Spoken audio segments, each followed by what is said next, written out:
If you got $15 million in a lawsuit, would you keep it or would you contest it? Well, today in today's broadcast of the Finance Trouble Show, I want to talk about that. There's a black man who won a lawsuit with Tesla for $15 million, but he rejected. And I want to examine that. I want to talk about that. So, welcome to the Finance Trouble Show, everybody. Today is Wealthy Wednesdays. Y'all know we answer questions every day on Wednesdays.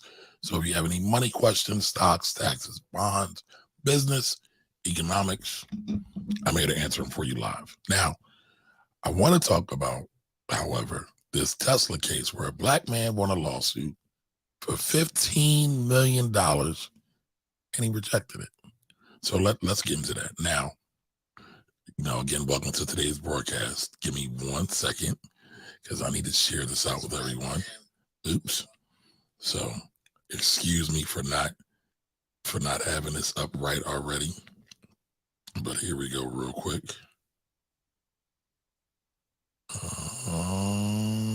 There we go. But as everybody's watching, as everybody's coming in, come on in. Tell us who you are. Tell us where you're hailing from. And tell us, if you got a $15 million settlement from Tesla, would you have turned it away? Because again, that is what we are talking about today. But for some reason, my technicals are not working right. I've been having a lot of that these last couple of days. And as we get ready to get into this, all right, there we go. So again, would you keep that money, that $15 million, or would you say no, go away? All right, but as we get into everything, y'all know Trump's on trial. He's been indicted. Not going to cover that tonight, but we are, because it's about taxes, it's about money. So we'll definitely be covering that. And there's a couple other things I wanted to cover as well, but with tax season kicking my butt, I didn't quite have time to get to it. But again, today, want to talk about this case. So I want to start off with the video. Now, this case, I want y'all to notice, this is not to slander anybody, put anybody down, right? It's a learning lesson. It's a learning opportunity. So keep this in mind as we get into this. When you see men fall, don't laugh. Learn. Learn. Because you're on your way up. And the things that tempt people to fall, you and I are not free from that temptation, nor from the weakness that will cause us to stumble and fall. When you laugh at somebody else's fall, white or black, rich or poor, your enemy or your friend, you are laughing and opening a way for your own demise when you do that. Because to laugh and not learn, to make mockery and not to understand, is to make the same mistake yourself. Did you hear me? All right, y'all heard that, right? So I wanted to set the tone, right? Because I'm not blaming anybody. I'm not calling anybody out. But I wanted to look at this because there's some issues with this. And I actually think there might be some abuse with it as well. And so I wanted to talk about it real quick. Not going to stay on too long. But let's start from the top. Gotta talk about this. Give me 1 second. I want to show y'all this video. Okay.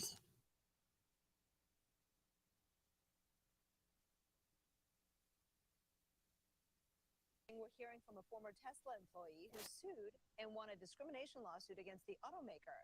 ABC News reporter Rebecca Jarvis has more on the racial abuse he endured. We just want to be treated and seen as equal human beings. This morning, a former Tesla contract worker speaking out after a San Francisco federal court decided the electric car maker must pay him $137 million over claims he suffered racist abuse at the company. Owen Diaz, who was hired through a staffing $137 million, right? So this man won a lawsuit for $137 million a couple years ago from Tesla. The judge thought it was a bit egregious. All right, so he changed it. But let's keep going.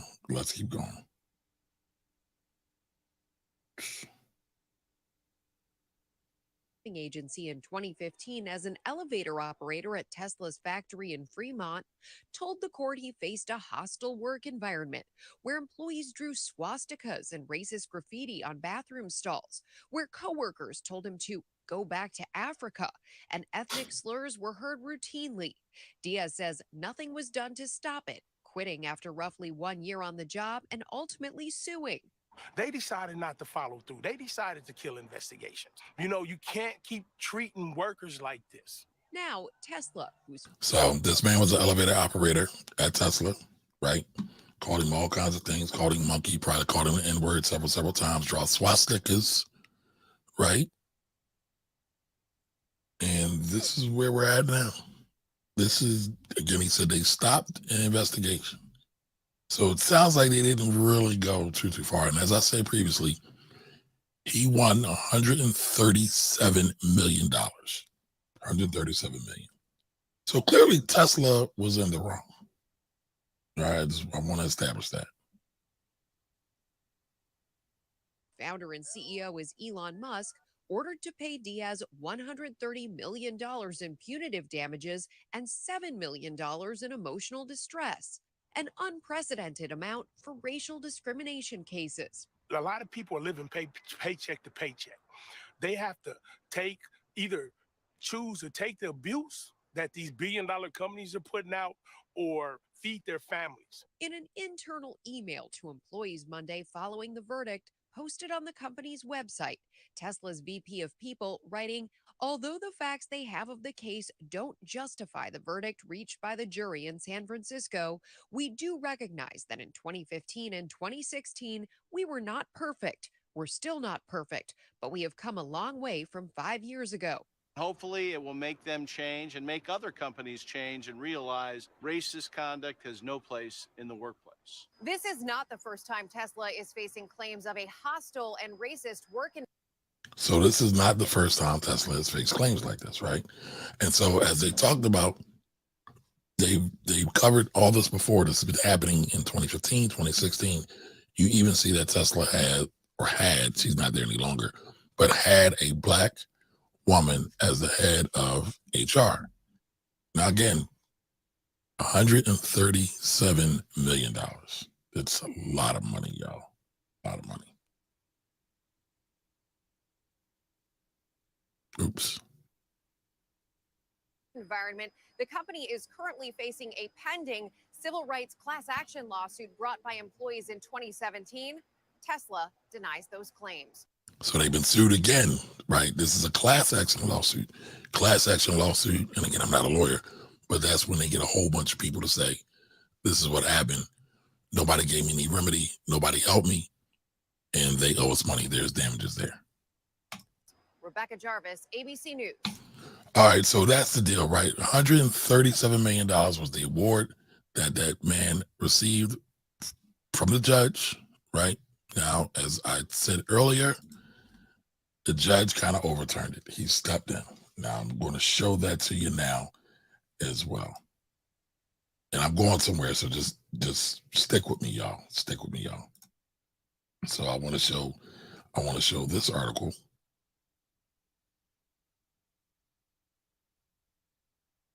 Now, this is where it gets interesting. Somebody's calling me. So Tesla ordered to pay more than $3 million in racial harassment. Now, y'all probably wondering, it was just $137 million. How do we get the three? Same man, same case. Case was presented to a second jury after a judge reduced original damages award. There was a second trial. All right. So that 137 dwindled to 3 million. How? The question you got to be asking yourself, how? And what is the learning lesson here? So in 2021, a jury found Elon Musk's electric vehicle maker liable for subjecting the former factory worker to a racially hostile work environment and failing to prevent racial harassment. So they subjected this man to a hostile work environment, prevented to eliminate any racial harassment, all right, The jury awarded former worker Owen Diaz, he's a black man. I know you might think that's a Latino name.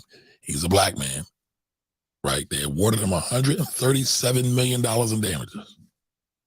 Mr. Diaz was an elevator operator at Tesla's Fremont, California factory in 2015 and 2016. This is where it gets interesting.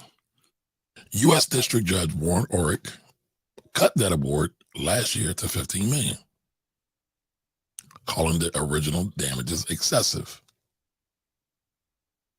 Mr. Diaz rejected the rewarded amount. Jurors in the second trial were asked to assume, but let me back up. Mr. Diaz rejected that reduced amount, okay? Mr. Diaz rejected that reduced amount. He rejected the offer. And let me blow this up just to make sure y'all can see this. All right. Jurors in the second trial were asked to assume Tesla is liable, right? And assesses how much the company should pay in damages. The 8-person trial on Monday ordered Tesla to pay Mr. Diaz $175,000 in compensation damages and $3 million in punitive damages. Alex Barrow, a lawyer for Tesla, declined to comment on the verdict, as did the company's general counsel. Attorneys for Mr. Diaz expressed disappointment with the outcome. I don't think that the truth drove the decisions here. I think it was a show whereby Mr. Diaz was attacked and his credibility was questioned, said Larry Organ, one of the plaintiff's lawyers. Mr. Diaz's attorneys have asked Judge Orrick to declare a mistrial, saying Tesla's improperly sought to introduce evidence that prejudiced the jury against Mr. Diaz. Well, isn't that every trial? They're always trying to prove their case, right? They're always trying to discredit the person that is seeking damages. Now, Bernard Alexander, another lawyer for Mr. Diaz, asked lawyers last week to award more than $8 million in compensatory damages and some $150 million in punitive damages if Tesla refuses to protect Black employees inside the workplace, then it is unsafe for them, Mr. Alexander said in his closing statement. Now, I find this very interesting. I don't know about y'all. I find this very interesting for a couple of reasons. Now, they said Bernard asked for $8 million. This is the second trial. Bernard Alexander asked for $8 million in compensatory damages and some $150 million in punitive damages. This is the second trial, though. And the end of that first trial, beginning of the second trial, the judge said the first award was excessive, was for $137 million. So then the attorney then comes back with the proposal for $150 million. I don't know, y'all. I think that's bad. I don't know. What do y'all think? I think that's a flag on the play. I think that's I don't know. It almost feels like it's malpractice. I'm not a lawyer. Right? But we went from 137 to 15 million to 3. Now, somewhere in between the 15 million and the 3 million, the attorney for the plaintiff asked for basically $158 million. When the first offer for $137 million was declined and said to be excessive. I'm not sure how much an elevator operator makes in California, but number one, the $137 million definitely would have set him up, right? But more than likely, Tesla was going to appeal. They did appeal. Matter of fact, I did read they were going to appeal, regardless. The $15 million, which Mr. Diaz rejected, would have probably set him up really good too. But if you know that the judge wasn't going for the 137, but you come back and you ask for 158, You asked for $21 million more than what was originally awarded. Doesn't that seem kind of weird? I don't know. What do y'all think? I think that seems kind of weird. And then the plaintiff gets $3 million, $3+ million. I think that's rather sad. It's sad that Mr. Diaz had to go through that, right, for 2 years. But normally, a lot of times when people are trying to justify or figure out if an offer makes sense, you have to ask yourself, we're at the $15 million stage now. Should I keep the $15 million offer? Should I take the $15 million offer? I probably would have taken it. And remember, I feel like it was a flag on the play because you know that the lawyer was advising him. I'm betting since he asked for $158 million, he was trying to get more payment, in my opinion, just my opinion.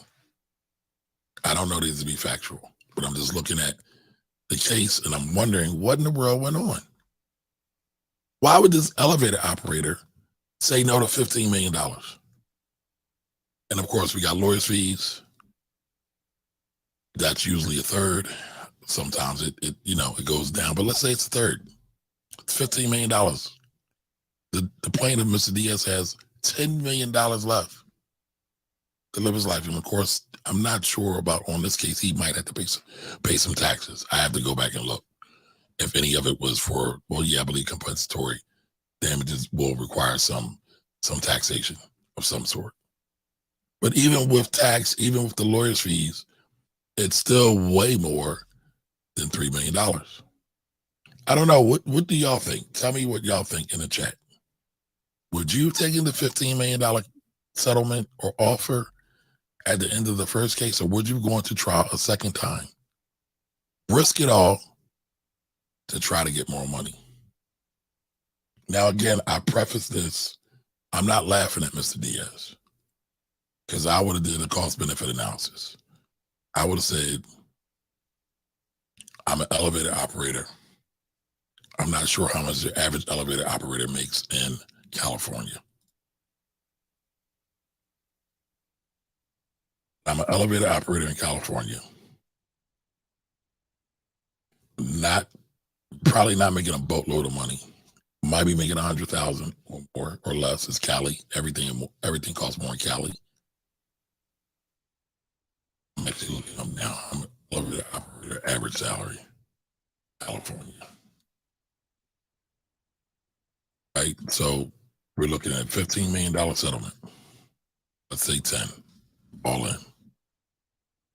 So, and I'm going to share this. Let me share this. Just so y'all see I'm not making this up. Because these are the things, we face money decisions every day, right? This is a great money decision. So ZipRecruiter says a construction elevator operator in California is anywhere from $24,000 to $110,000. An elevator operator in Los Angeles, and he's not in Los Angeles, he's in Fremont, but makes anywhere from $38K to $58K, right? That's the baseline. Let's take the top range. Let's take $110,000 for this young man, right? Let's look at that. $110,000. Like, how would you equate that? 2 years of his life. He lost his salary. I'm guessing he quit. Tesla didn't do any kind of real investigation or examination, but the court was able to find that there was evidence of mistreatment. He makes roughly $110,000 a year. Real quick math, 110,000 times 10. 1.1 million. So that's right there. That's 10 years worth of work. And again, like I said, after taxes and after everything's done, you got 10 million. 10 million, roughly. So after, again, I'm just using, this is quick and dirty math. I'm not even writing it down or anything. He got $110,000 for 1 year. Let's say at 10 years, that's 110. How much more money he got left? He got another or let's say 8.8 million left. How many more years can he work? How many more years? Let me back up. How many more years could that payoff replace his income? Right? Because again, a lot of times people will call me and ask me how to think through things. And I thought this was a great idea to go through something when it's a monetary or financial nature. So he could have secured his income for, what is that, 10, 100 years? Just at average. And we know when people get a big bag, they going shopping. They going to do something, they going to spend that money somehow, some kind of way. But just think about that. Like 10 years worth of work in that settlement with about 10% of the settlement. But he rejected it. I believe he got inefficient counsel. There's no way I'm getting a $10 million settlement all in, right? It's $15 million, but let's say a $10 million settlement at the lawyer fees. And I'm walking away from that for 2 years worth of work. That 2 years worth of work, and I'm not trying to demean his pain, his suffering at all. But that 2 years worth of work would have set him up for life. I don't know. I'm really interested. What do y'all think about this? Do y'all think this is good? Do you think he was crazy? Do you think it's a good thing, a bad thing? Again, we know the 137 million was off the table. It was clearly excessive. That's usually how the courts work. Yes, there's some wild rewards for lawsuits, but not always. There's usually some rationale. There's usually some financial logic that ties into all this. Ultimately, he walked away with $3 million. Now, that's $3 million before lawyers' fees. Again, it's usually a third. So then he got $2 million. And who knows how much time all of it took, right? How much time did all of that take? That would have been, he said it happened in 2015, 2016. Here it is, 2023. And I believe, as I read, he's driving a bus now, right? That $10 million could have changed his life, could have put him on a wholly different trajectory. Sadly, I believe he got inefficient counsel. Again, I'm not a lawyer. I'm not a judge. I didn't go to law school. I didn't pass the bar. But again, when you're looking at financial decisions, you got to run the numbers. You got to run the numbers. You can't just say, hey, I'm going to snub my nose at this, especially when this could be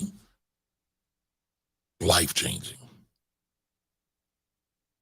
137 million, bust down to 15 million, rejected the 15 million, and then wound up getting three and some change. It's really sad, really sad. So what do y'all think? Does anybody have any questions today? But again, like I said, I wanted to go over this case because, every day people are faced with money decisions. Every day I get calls and say, Kamari, what would you do with this? How would you approach this? And this is just one example, right? Always run the numbers. Figure out what your baseline is. Figure out what the potential to make is. Figure out what the potential of losing is, right? I mean, had he said, you know what?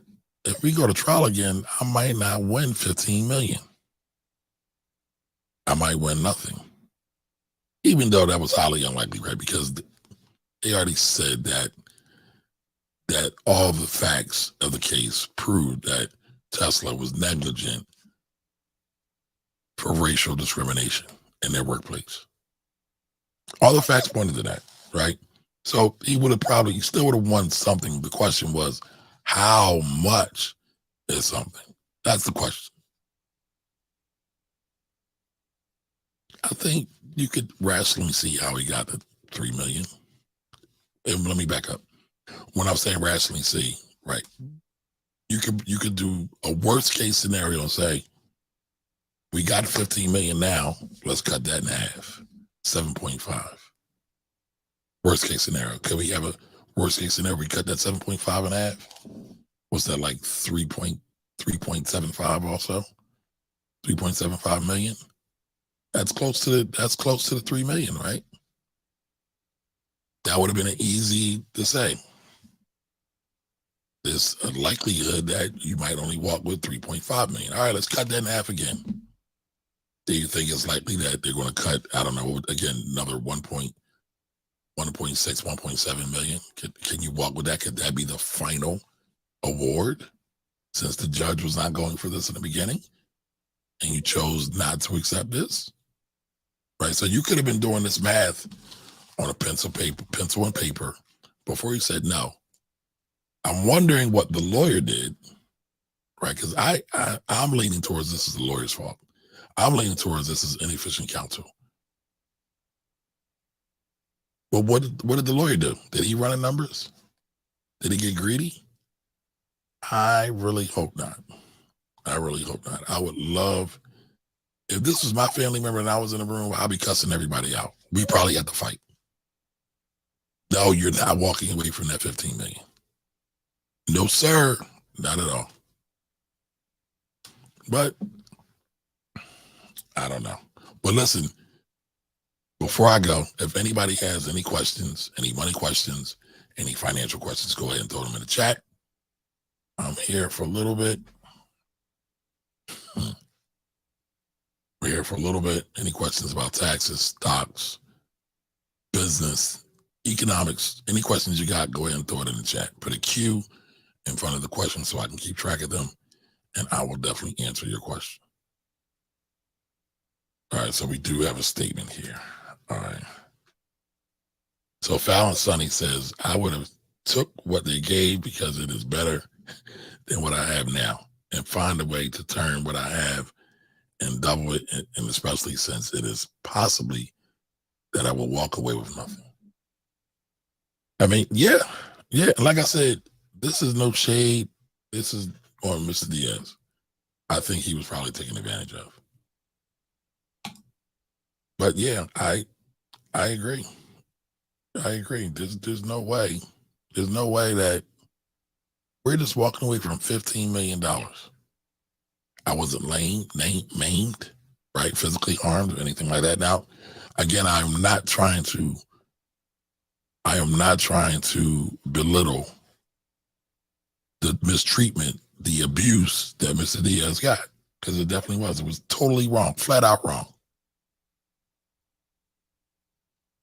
But if we're talking dollars and cents and how we're going to continue to live our life, and prosper and thrive, if I'm in that room, if I'm advising him, I'm telling him to take the damn money. Not doing, I feel, where's Stevie Harvey at? Because that was wrong. That was totally wrong. But again, this is sad. I hope more people are able to start thinking through the numbers a lot of times, because we jump and we make rash decisions and it doesn't benefit us. It only hurts us. So just take a moment and listen. Everybody's guilty of this, right? But a lot of times, all you have to do is take a moment, breathe, say, you know what? Is this the best thing for me? Is this really going to help me? Will this help me and my family? Will this really work? Could it work? I don't know. But what do y'all think? But at any rate, listen, y'all stay great. We only have 12 days left till the tax deadline. Hopefully everybody has their taxes in. If you don't have your taxes in, you can't get them in, make sure you file an extension. Remember, an extension is only an extension to file your taxes. It is not an extension to pay your taxes. So if you owe taxes and you file an extension, interest and penalty could possibly still be accruing. So make sure you stay proactive. Get your taxes done. If you can't get them done, file an extension. All right, folks, until the next time, I will see you all. The Finance Rebel Show. You can find the latest broadcast in the iTunes store.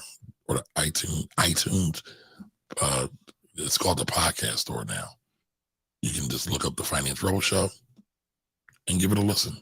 Last week's episode is doing really, really good numbers where we broke down black capitalism versus black communism. So until next time, I'll see you all later. Y'all be great and file y'all taxes. Later.